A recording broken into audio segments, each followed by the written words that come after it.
Ésaïe 40, 31. Mais ceux qui se confient en l'Éternel renouvellent leur force. Ils prennent le vol comme les aigles. Ils courent et ne se lassent point. Ils marchent et ne se fatiguent point. Amen. Que Dieu bénisse sa parole. Veuillez vous asseoir. Nous sommes effectivement en train de parler des aigles parce que nous étudions la panne visuelle rétablie, la panne visuelle de l'aigle rétablie à 20/20. Et c'est cela notre étude depuis le Nouvel An jusqu'à maintenant. Et nous sommes certainement à la 4e des réunions de ce message sur la panne visuelle de l'aigle rétablie à 20/20. Et nous nous sommes arrêtés exactement sur les 4 maillons de la chaîne visuelle, parce que quand on parle d'une panne visuelle, il faut comprendre que dans le visuel, il y a aussi un maillon, il y a 4 maillons dans cette chaîne visuelle, et nous avons parlé sur le premier maillon de cette chaîne visuelle qui est la focalisation. Et nous sommes encore dessus. Ce matin, nous en avons parlé un tout petit peu et vous allez vous souvenir de la citation de ce matin, la citation dans les images de Christ où nous avons parlé du bébé ou de l'enfant adoptif. N'oubliez pas que dans ce maillon de la chaîne visuelle où nous parlons de la focalisation, nous avons mis un lien dans cette focalisation avec la pensée. Parce qu'on ne peut pas être concentré sur un objectif, chercher à regarder quelque chose si on n'a pas habillé cela dans sa pensée. Et nous vous avons dit de faire toujours très attention sur la façon dont vous pensez habituellement.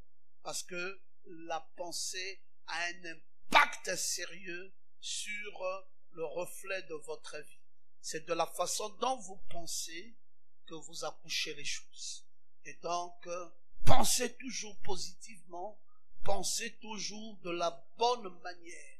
Et quand vous vous concentrez dans la pensée, rappelez-vous toujours que vous pouvez, dans ce champ de bataille qu'est la pensée, vous pouvez toujours organiser votre vie de manière à voir les choses que vous voulez qui soient réalisables dans vos vies.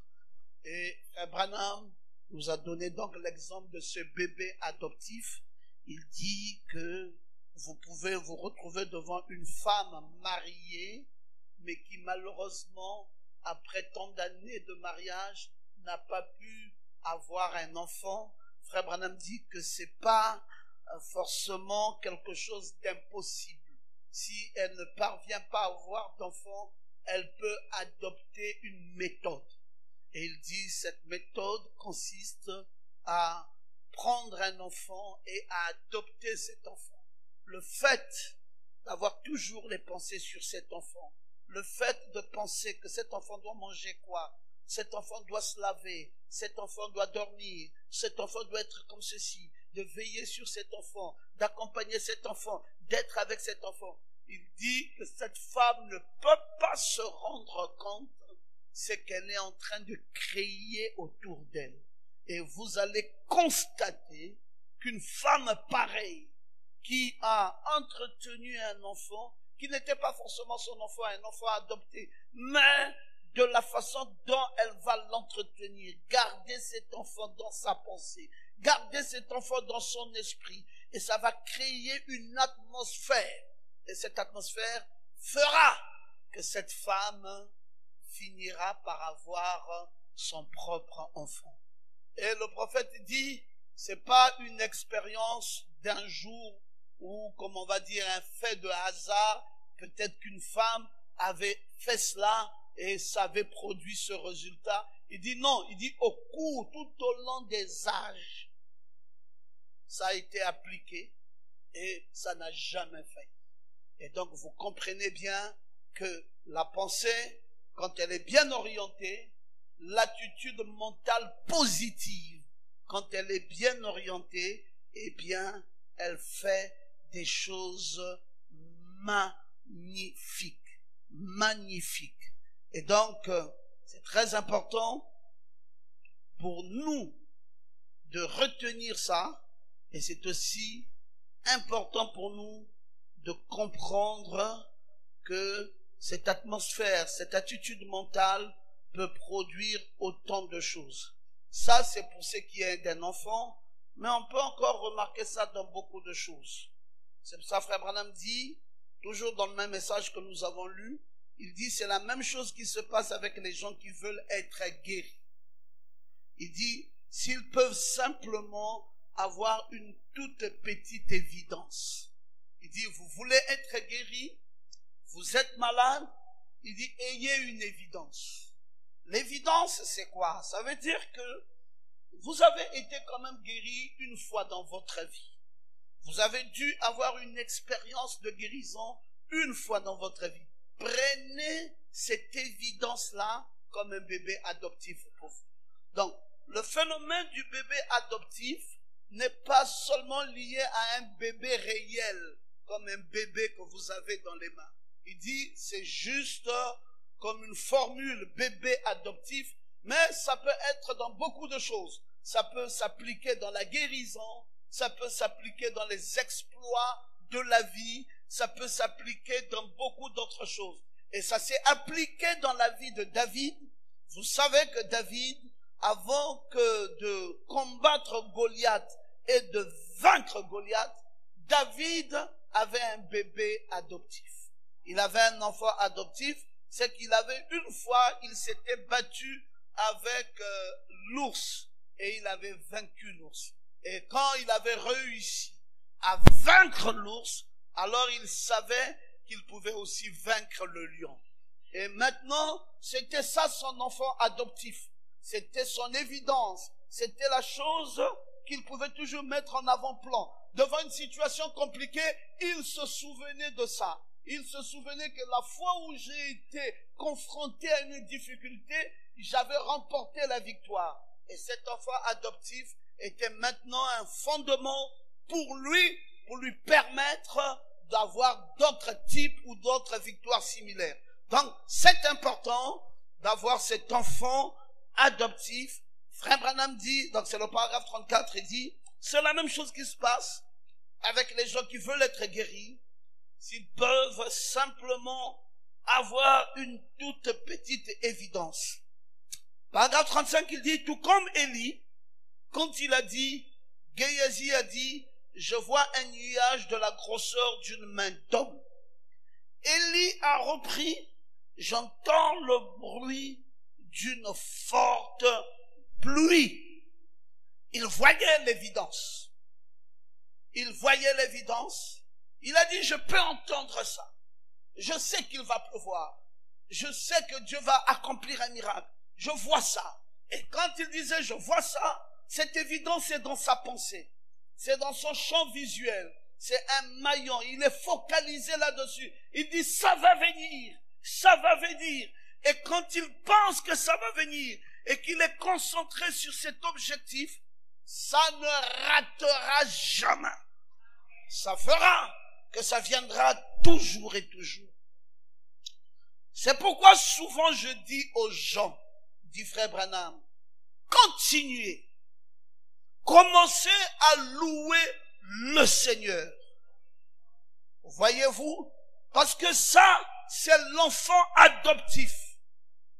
Parce que ça se passe dans leur pensée avant que la guérison soit perçue dans leur âme, puis la foi s'en empare. Ça va d'abord commencer dans la pensée avant que cela ne soit détecté. Ça doit être focalisé, et quand c'est focalisé, maintenant ça peut être détecté. Quand la pensée a été soutenue, alors la foi peut venir maintenant s'emparer de ce que la pensée a reçu et quelque temps plus tard, vous pouvez avoir l'évidence. Donc frère Branham, il dit, c'est comme cela que ça se passe. Vous devez savoir ce que vous faites. Vous devez avoir foi en ce que vous faites. Si notre esprit est si bien développé, nous pouvons dans notre pensée nous élever dans cette 4e dimension et entrer en contact avec le Saint-Esprit. Et notre foi, comme nous l'avons déjà exprimé avant, saisira et tirera du magasin de l'univers tout ce dont nous avons besoin. C'est là, dans les étagères de ce magasin de l'univers. Mais il faut que la foi tire ça. Mais avant que la foi ne tire ça, vous rentrez dans l'esprit. Et dans l'esprit, vous êtes dans la 4e dimension. Donc vous voyez, vous êtes dans la dimension des esprits, vous êtes dans les ondes, et vous pouvez percevoir quelque chose. Oh, vous êtes dans ce champ visuel, vous percevez quelque chose, vous êtes focalisé, vous voulez identifier la chose. Parfois, vous ne comprenez pas bien c'est quoi que je veux. Très souvent, c'est cela. Parce que on est là, comme une année commence, comme maintenant elle a commencé. Si vous prenez un frère comme cela, vous lui dites, qu'est-ce que tu penses toi de cette année? Qu'est-ce que tu veux? Maintenant là. Il est parfois difficile qu'il vous dise, je veux ça, je veux ça, je veux ça, je veux ça. À moins que ça soit une méditation lointaine, peut-être depuis 2019, il avait médité sur la chose, et etc., etc. Mais sinon, généralement, ça va être difficile. Oh, Frère Zengi, Dieu te bénisse. Charlotte, ça va? Très content de vous revoir, les enfants. Ça fait très longtemps que je ne vous avais pas vu. Donc, vous regardez cela, vous fixez ça, vous localisez la chose, vous vous focalisez sur la chose, et ça reste là dans votre esprit. Maintenant, mais c'est quoi exactement que vous cherchez? Vous ne savez pas toujours. Mais vous avez toujours un sentiment, le sentiment d'un besoin, le sentiment de voir quelque chose naître, le sentiment d'apercevoir quelque chose, mais qui n'est pas toujours très clair dès le départ dans votre esprit. Ce n'est pas, c'est pour cela que c'est des maillons qui s'entremêlent ou qui s'enchaînent. Parce que c'est pas un maillon qui vient, qui dit c'est ça la vie, le visuel, c'est déjà la focalisation. Le visuel ne peut pas être la focalisation. Le visuel est la chaîne de 4 maillons. Donc, chaque chose a sa place. Dès le départ, c'est la focalisation, mais à la fin, ce n'est pas la focalisation. Et donc, dès le départ, vous avez l'impression de percevoir quelque chose. Mais vous ne l'avez pas véritablement perçu. Vous avez le sentiment de voir quelque chose, mais vous ne l'avez pas véritablement vu. Mais c'est comme si c'est ça, c'est comme si ce n'est pas ça. Mais c'est où? C'est dans votre esprit. C'est dans la 4e dimension. Tu perçois ça. Tu peux dire, j'ai comme l'impression que cette année, c'est comme si je dois faire un commerce. C'est comme si je dois mener une activité. Et quelqu'un te pose la question, tu sais exactement cette activité, c'est quoi? Tu dis, je ne vois pas encore. Et puis, tu en parles quand même à quelqu'un, tu dis, je ne vois pas très bien, mais j'ai comme l'impression qu'il y a quelque chose que je dois faire. Tu dis, mais c'est quoi cette chose? Tu comprends pas. Et à force d'en parler, à force de dire ça à quelqu'un, tu dis, tu sais que cette année, j'avais dit à Dieu que cette année, je dois ouvrir un magasin, mais je ne sais pas quel type d'article je devrais vendre. Tu diras à Dieu, je voulais monter une usine, mais je ne sais pas quel type d'usine monter. Je voulais entreprendre un business, mais je ne sais pas lequel véritablement que je veux entreprendre. C'est là, c'est comme une confusion dans ton esprit, ça tourmente ton esprit, ça tourne autour de ton esprit, mais c'est dans la 4e dimension. Et puis, bientôt, en discutant avec quelqu'un, en parlant avec les gens, il dit, moi j'ai une activité que j'ai menée, mais vraiment, alors cette activité, je sens que cette activité a porté son fruit. Ah bon, c'était quoi par exemple? Voilà ce que j'ai fait, voilà ce que j'ai fait, oh mais j'ai gagné quand même. Ah! Il semble que c'est ce que je voulais aussi, ou que je pouvais faire. Maintenant ça commence à se fixer. Ça commence à se fixer, et maintenant toi aussi tu commences à voir les avantages de cette chose, tu commences à comprendre que mais oui, mais au fait, c'est vrai que si moi aussi je faisais ça, je gagnerais de l'argent, ou si je ferais ça, mais je prospérerais dans la chose. Maintenant, l'image qui semblait floue dès le départ commence à prendre forme. Et c'est ça la visualisation. C'est que l'image n'est pas nette au départ. L'image est floue au commencement, mais dans le processus de la chaîne visuelle, l'image se forme au fur et à mesure. L'image devient nette au fur et à mesure. Il ne faut jamais vous précipiter à faire quelque chose. C'est pas dès que tu as eu la pensée, paf, tu es parti engagé. Après tu verras que tu seras toujours en train de faire, tu reviens, tu fais, tu reviens, tu fais, tu reviens, tu fais, tu reviens. Parce que il y a des choses, beaucoup de choses que nous faisons sans avoir été prêts à le faire. Nous l'avons fait, par exemple, par anticipation. Nous ne nous sommes pas préparés. Parfois, nous l'avons fait de façon accidentelle, ou parfois, nous l'avons fait comme un opportuniste, c'est-à-dire tu veux saisir une occasion et tu te jettes dans cette occasion sans s'être préparé. Ici, quand nous vous parlons de la plénitude de la vision de l'aigle, nous ne vous demandons pas d'entrer dans les choses auxquelles vous n'êtes pas préparé. Non, c'est pas un fourre-tout, parce qu'il faut faire le plein, et donc en faisant le plein, je fais le fourre-tout. Je prends même des objets qui ne sont pas importants pour m'accompagner dans ma mission. Je remplis l'essentiel. Pour moi, c'est de faire le plein. Je veux le 20 sur 20. Allez, prends ça, je mets là. Prends ça, je mets là. Prends ça, je mets là. Bon, le sac est plein. C'est bon. Maintenant, on peut aller. Non. Sachez quoi mettre là. Que quelqu'un dise amen. Sachez quoi mettre. Sachez que vous ferez le plein, mais vous ne le ferez pas à l'entame. Vous ne ferez pas le plein maintenant. Vous ferez le plein, c'est un processus. Et dans le processus du plein, du 20 sur 20, mettez ce qui est indispensable. Mettez ce qui peut vous servir d'évidence.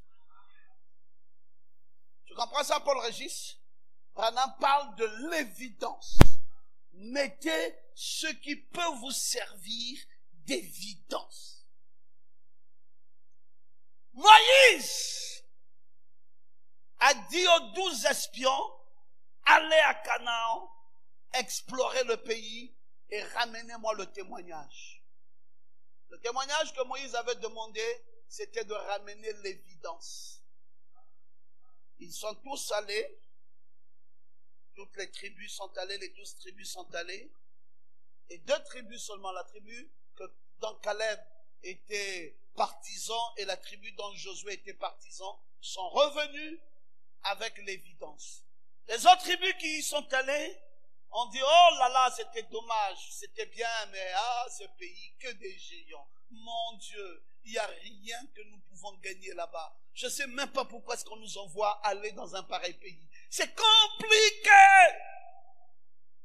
Nous sommes allés, on a vu des géants comme des sauterelles. Ils sont là, prêts à vous croquer, prêts à vous détruire, prêts à vous tuer. Non, c'est vraiment, c'est pas une expérience aisée et ça nous vaut la peine d'oser.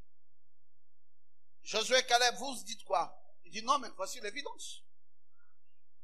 C'est un pays, effectivement, un vrai pays. tout ce qui a été dit de ce pays où coule le lait et le miel, nous avons cette évidence. Il est là. L'évidence est là. Maintenant, avec cette évidence, on peut prendre davantage. L'évidence chez Dieu, c'est comme une gerbe agitée.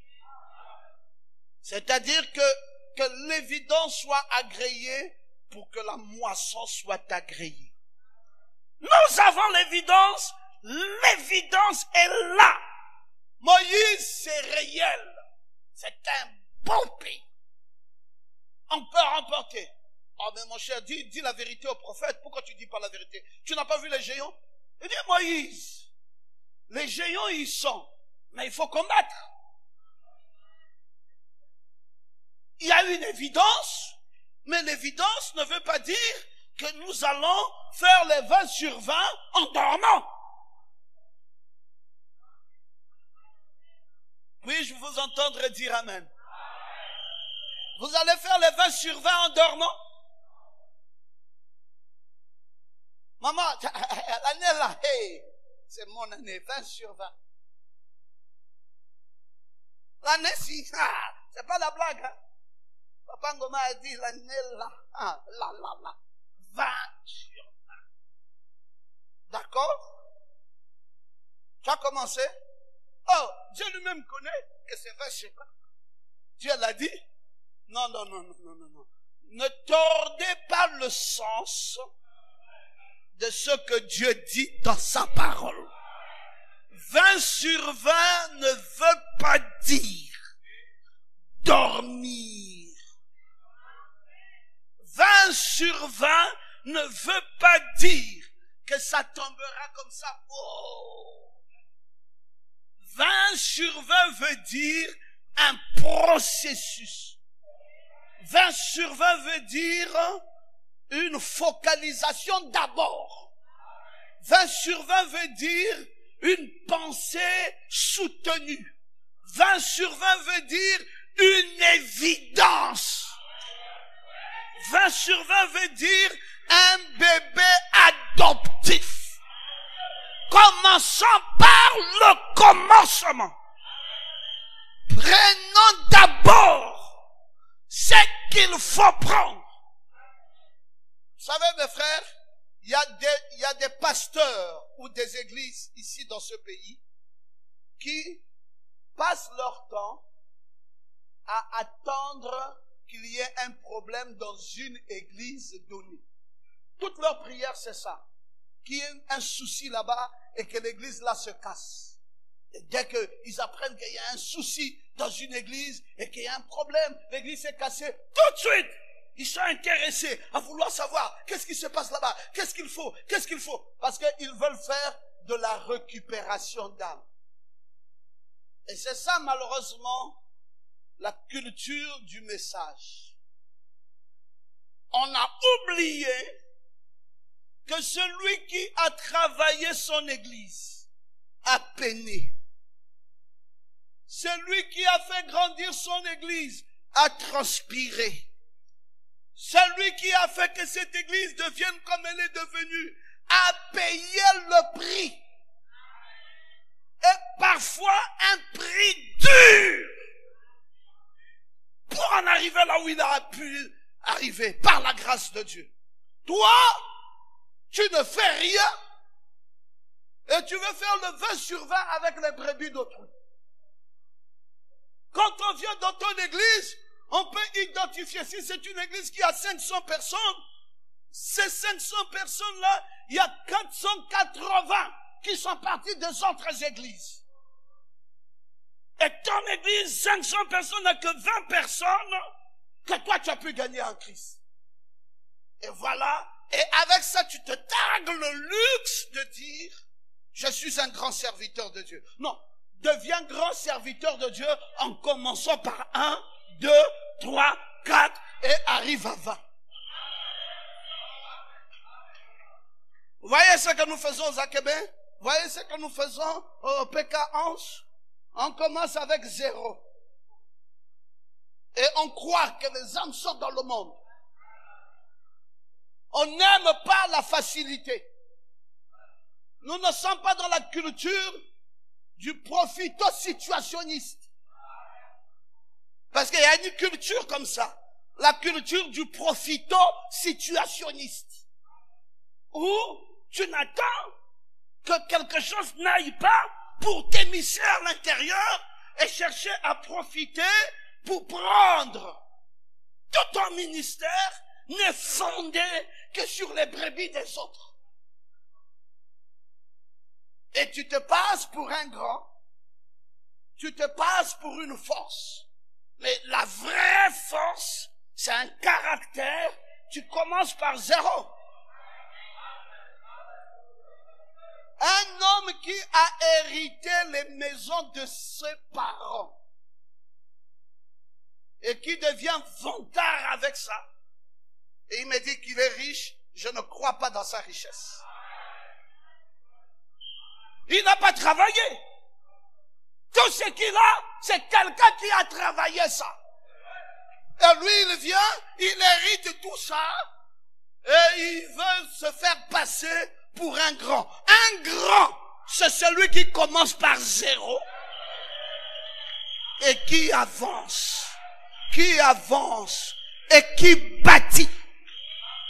Voilà celui pour qui moi, Pierre Ngoma, j'enlève le chapeau, je salue respectueusement, je dis c'est une valeur. Mais quelqu'un qui n'a bâti que sur les autres, il n'a bâti que sur le travail des autres, il n'a rien fait du tout. Et vous parlez d'un homme comme ça, dans la vision de la plénitude, de la vision de l'aigle. Vous dites qu'il a fait du 20 sur 20. Moi, je ne crois pas. Il faut une évidence. Va dans les champs. Va gagner. Comme ce que nous avons fait durant toute notre jeunesse. On allait dans des contrées où il n'y avait personne. Nous prêchons dans les ruelles. Nous gagnons de nouvelles âmes. Nous les emmenons à Christ. Et ce sont ces âmes-là aujourd'hui qui constituent les solides frères de la foi. Mais ils étaient avant tout des païens. Et il a fallu déployer un travail pour les gagner dans la foi. L'expérience de la foi, c'est celle-là. L'expérience de la focalisation dans la chaîne visuelle, c'est partir à un petit niveau où tu ne vois pas clair. Et puis, tu montes, ça commence à s'apercevoir. Mais c'est pas encore ça. Et tu montes, ça s'aperçoit maintenant net. Oh, dites Amen. Mais au départ, ce n'est pas clair. Ça n'a jamais été clair au départ. Tu es à Libreville, tu fais une église, paf, tu as commencé l'église, tu as déjà 50, 100 personnes, tu les as eues. Tu fais une église, on t'a pas vu évangéliser. Mais tu as déjà 200 personnes, tu les as eues où? Tu voles le travail des autres. Tu as profité de la faiblesse. Tu as profité pour te faire une renommée avec ça. Rien n'est vu clairement dès le départ. C'est ainsi, mes enfants, quand même vous vous engagez dans votre vie. Si quelqu'un dit, moi je vois déjà clair, toi n'aie jamais honte de lui dire, je ne vois pas encore clair. Il dit, j'ai déjà trouvé mon mari, oh, j'ai déjà trouvé Dieu, Dieu m'a béni, dit gloire à Dieu, va de l'avant. Moi, je n'ai pas encore trouvé, mais je trouverai. C'est un processus. Parce que si je dois aller dans la course de trouver vite, il y a beaucoup d'erreurs quand on va dans la précipitation. Trop d'erreurs quand on va dans la précipitation. Tu ne cours avec personne. Tu vas à ton rythme, selon la grâce que Dieu t'a accordée. Écoutez les enfants, retenez ça et ne l'oubliez jamais. Ne fonctionnez jamais dans la vie en étant dans la compétition avec quelqu'un. Ne fonctionnez jamais dans la vie en vous comparant avec quelqu'un. Oui, vous pouvez vous inspirer. C'est tout à fait normal. Les grands hommes s'inspirent d'autres grands hommes. Mais pas faire de la compétition. Surtout pas tomber dans un complexe. Surtout pas penser que tu es en retard. Tu es en retard en fonction de qui et par rapport à qui. Tu n'es pas en retard dans ta vie. Oh oui, ça c'est un collègue, on était à l'école ensemble, regarde, il a déjà 4 voitures, moi je n'en ai rien. Tu connais comment lui il a fait? Qui te dit forcément que toi aussi tu dois être là? Il se peut que ça ne soit pas ta voie là-bas. Si lui il a 4 voitures et toi tu as un grand champ de maïs, je ne sais pas entre vous deux qui est plus fort. Hein? Tu peux ne pas avoir de voiture, mais avoir un grand champ de maïs, tu es plus puissant que lui, qui a des 4 voitures avec des soucis. Dites encore amen, très bien. C'est quoi ta vision? C'est une année qui commence. C'est quoi ce que tu as mis dans ton esprit? C'est quoi ce que toi tu veux? C'est quoi ton bébé adoptif? C'est quoi ton évidence? C'est quoi ce que tu as nourri dans ton esprit? C'est quoi ce que tu veux et quel but tu veux atteindre? Pas de complexe. Voyez? Logos, la culture que nous avons donnée ici dans cette église, c'est que chaque fois que quelqu'un, un chrétien vient dans cette église, il ne regarde à personne. Il se regarde lui-même. Et personne n'a droit de le juger. Tu peux faire même 10 ans, tu ne viens pas. Le jour où tu viens, tu es le bienvenu. On va même pas te poser des questions, chercher à savoir c'est quoi c'est, tout ça. Non, non, non, non, non. Et même chercher même à savoir où tu habites, ce que tu fais. Non, non, non, non, non, non, non, non. On est ici, on sait que la vie est difficile pour tout le monde. Je suis dans mon champ de vision, je regarde ce que j'ai pu observer, j'ai pu regarder, gloire à Dieu. Ce que je regarde et trouvé dans ma vue, ce n'est pas forcément que toi tu aies regardé et trouvé ça. Parce que dans la chaîne visuelle, tu peux déjà arriver à l'analyse quand l'autre est encore à la focalisation. Oh, mais ça prend combien de temps la focalisation? Non, ça ne prend pas le temps que ça prend chez tout le monde. Nous regardons dans une direction, il m'est déjà moi arrivé de fixer mes yeux sur un truc comme ça, et tu me dis, qu'est-ce que tu regardes là? Mes yeux sont là, mais mon esprit n'est même pas là. Tu dis, mais hein, tu as regardé, hein, tu voulais dire quoi? Oh non, mais tu n'as pas vu quelque chose dans ce que tu regardais là? Non, je ne regardais pas. Oh, mais tes yeux étaient dessus. Oui, les yeux peuvent être dessus, mais si l'esprit n'est pas là, tu ne vois rien. Il dit, mais tu m'as vu. On s'est croisés là, tu m'as vu. Il dit, on s'est croisés. Mais tu m'as même salué. Il dit, mais papa, qu'est-ce qui t'arrive? Tu m'as salué. Il dit, je n'ai pas fait attention. Vraiment, franchement, je ne t'ai pas vu. Ah! Non, papa, il y a un problème. Non, il n'y a pas un problème. C'est un problème. La vision est attachée à l'esprit.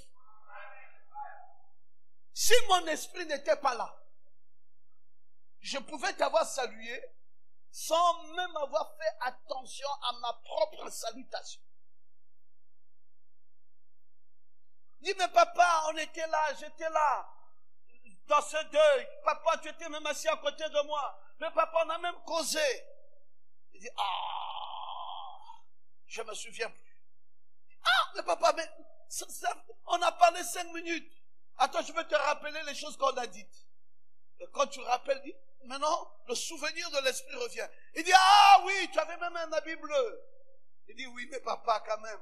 Ah, excuse-moi, vraiment, mon esprit était ailleurs.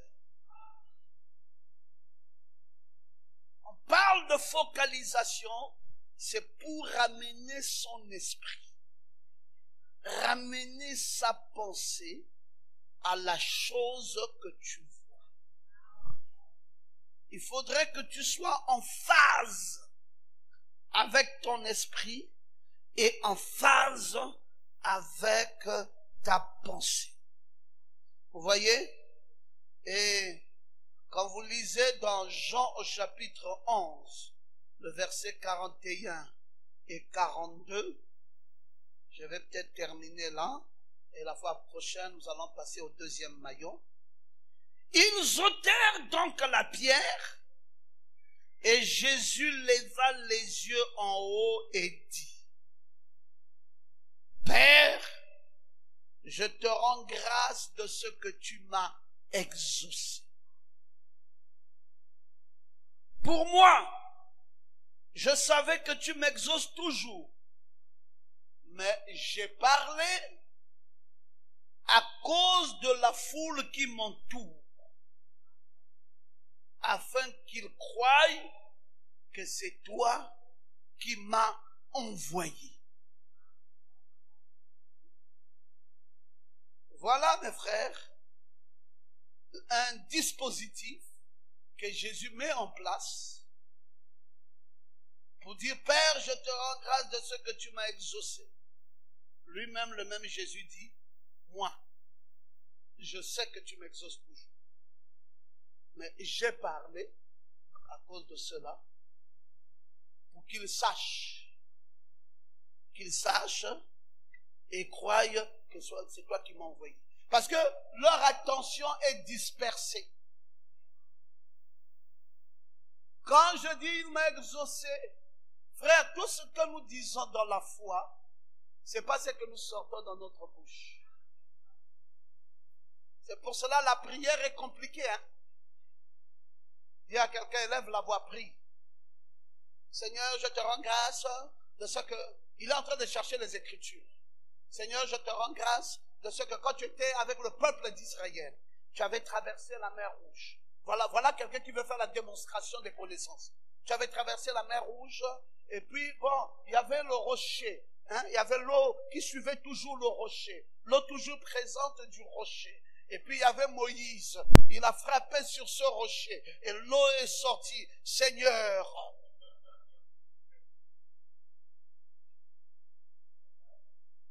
vous pensez qu'il prie là pour qui? Il ne prie pas pour lui-même. Il prie là pour toi. Pour qu'en même temps où il est en train de prier, tu saches qu'il est fort. Qu'il a la connaissance. Il n'est pas focalisé vers le but, vers la raison pour laquelle il va prier. Bon, frère Intel vient prier pour congédier l'église. Prions. Commence d'abord, il gueule même d'abord, prions. Oh Dieu d'Abraham, Dieu d'Isaac, Dieu d'Israël, toi qui as fait traverser le peuple de jour avec la nuée, de nuit avec la colonne de feu. Oh Dieu, toi qui as confirmé Branham avec la puissance de Dieu, toi qui as mis Marc XVI en action, toi qui... Amen, amen. Et il descend là. Il vous dit, vous avez entendu? Mais on t'avait dit de prier pour que nous partions dans la paix du Seigneur. Toute ta prière, il n'y a rien eu de ça. Toute ta prière est partie dans les histoires du serpent d'airain et tu es descendu, tu es remonté.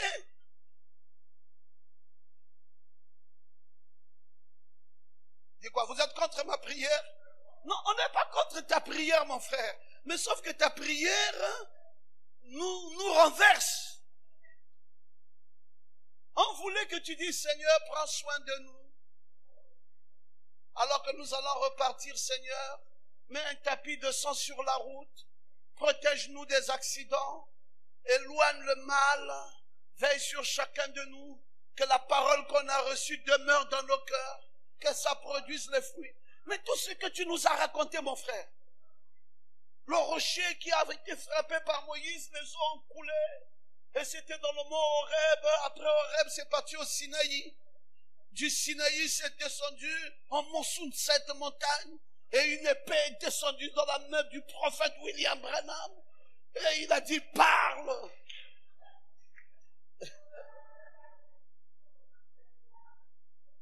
Et à la fin, on comprend que ton attention n'est pas focus. Et comme tu n'es pas concentré sur un objectif, tu vas toujours comme ça. Tu vas toujours comme ça. Et on ne sait pas qu'est-ce... Il y a des gens comme ça. Parfois, vous ne savez pas qu'est-ce qu'il va vous dire. Qu'est-ce qu'il voulait même vous dire. Nous avons un frère comme ça dans cette église.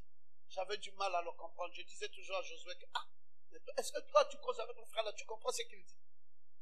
Parce que quand il vient venir me voir, pasteur, il parle avec le nez. Pasteur. Il peut prendre 30 minutes, mais à la fin, je cherche de comprendre. Qu'est-ce qu'il veut dire? Il ne me dit rien. Il est en train de parler avec le nez.